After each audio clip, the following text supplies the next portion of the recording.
ദേശീയപാത 85-ലെ നേര്യമംഗലം വാളറ ഭാഗത്തെ നിർമ്മാണ തടസ്സം നീക്കാനുള്ള സർക്കാർ നടപടിയെ സ്വാഗതം ചെയ്ത് കേരള വ്യാപാരി വ്യവസായി ഏകോപന സമിതി. എന്നാൽ ഇടുക്കിയിലെ ഭൂപ്രശ്നങ്ങളും വ്യാപാര മേഖലയെ ബാധിക്കുന്ന നിയന്ത്രണങ്ങളും അടിയന്തരമായി പരിഹരിക്കണമെന്നും സംഘടന ആവശ്യപ്പെട്ടു. ദേശീയപാത 85-ൽ നേര്യമംഗലം മുതൽ വാളറ വരെയുള്ള ഭാഗത്തെ നിർമ്മാണ നിരോധനം നീക്കാനുള്ള സർക്കാർ തീരുമാനം വികസനത്തിന് വഴിതെളിക്കുമെന്ന് കേരള വ്യാപാരി വ്യവസായി ഏകോപന സമിതി ജില്ലാ നേതൃത്വം പ്രതികരിച്ചു.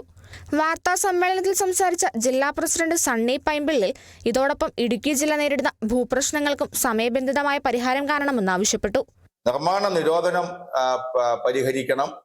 പട്ടയം കിട്ടാത്ത ആളുകൾക്ക് പട്ടയം കൊടുക്കുന്ന സംവിധാനത്തിലേക്ക് വരണം. ഷോപ്പ് സൈറ്റുകൾക്ക് പട്ടയം കൊടുക്കാൻ വേണ്ടി റീസർവേ വരെ പൂർത്തിയാക്കിയ സ്ഥലങ്ങളിൽ പോലും പട്ടയം കൊടുക്കാൻ ഉള്ള നടപടികൾ നീക്കിയിട്ടില്ല. അത് പരിഹരിക്കണം. ഈ റവന്യൂ വകുപ്പ് നീക്കി വെച്ചിട്ടുള്ള സ്ഥലങ്ങൾ പലതും ഇപ്പോൾ ഫോറസ്റ്റുകാർ കയ്യേറിയിട്ട് ഫോറസ്റ്റിന്റെ ആണെന്ന് പറയുകയാണ്. അതുപോലെ തന്നെയാണ് ഈ ടൂറിസം, നമ്മുടെ പാൽക്കുളമേട് ടൂറിസത്തിന്റെ പേരിൽ അവിടെ ധാരാളം ആളുകൾ അത് ഉപജീവന മാർഗമായി കഴിയുന്നതാണ്. അവിടെ 10-40 വർഷങ്ങളായി താമസിച്ചു വരുന്ന കൃഷിക്കാരോട് അവര് അവിടെ ചെക്ക് പോസ്റ്റ് സ്ഥാപിച്ചിട്ട് അങ്ങോട്ട് കടക്കാൻ വരെ സമ്മതിക്കുന്നില്ല. വ്യാപാരികൾക്കും കർഷകർക്കും എതിരായി സ്വീകരിച്ചിട്ടുള്ള നടപടികളെല്ലാം പിൻവലിച്ച് സുതാര്യമായി കർഷക സൗഹൃദമായി മുന്നോട്ട് പോകാൻ ഗവൺമെന്റ് മുൻകൈ എടുക്കണം എന്നാണ്.